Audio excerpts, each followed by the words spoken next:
Everything you think you know about bank robbery is about to change. Because I'm going to tell you about a criminal who steals money and immediately gives it all away to strangers in desperate need. And the moral complexity of his case will challenge every assumption you have about crime and justice. Meet David Richardson, the benevolent bank robber, a man who commits felonies to save lives and leaves police departments struggling with a question they've never faced. How do you arrest someone whose crimes create more good than harm?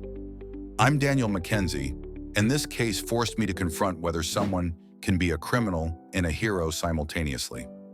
David Richardson studied families facing medical bankruptcies, children denied life-saving treatments, and elderly people losing their homes to medical debt.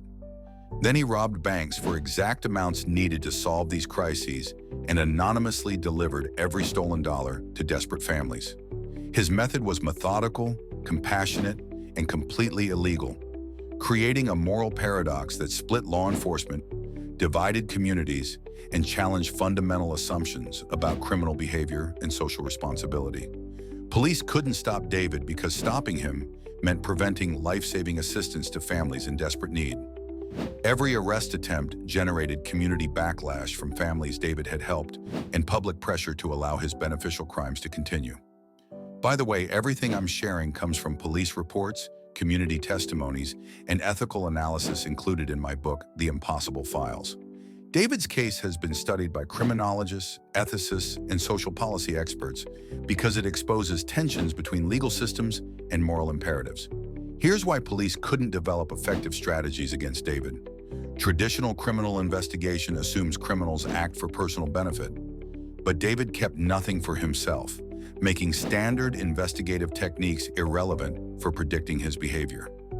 David researched his targets more thoroughly than social services researched their clients. He knew exact medical costs, family financial situations, and precise amounts needed to solve life-threatening crises before robbing banks for those specific amounts.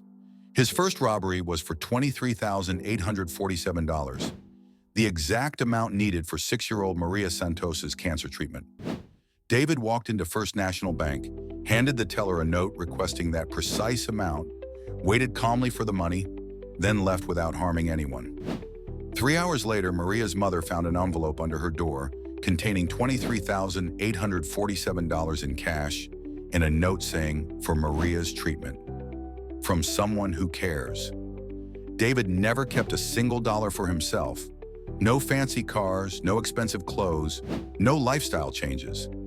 He continued living in a modest apartment, working his part-time delivery job, spending nothing on himself while robbing banks to fund other people's emergencies. Right now, you can read the complete benevolent bank robber case and 15 other morally complex crimes for just $2.99. I'm including community testimonies, ethical analyses, and legal precedents that explore when crime becomes morally necessary. But I'm raising the price to $9.99 next week because ethics programs worldwide are using David's case to teach moral philosophy and the complexity of justice in social policy contexts. Get it now while it's affordable.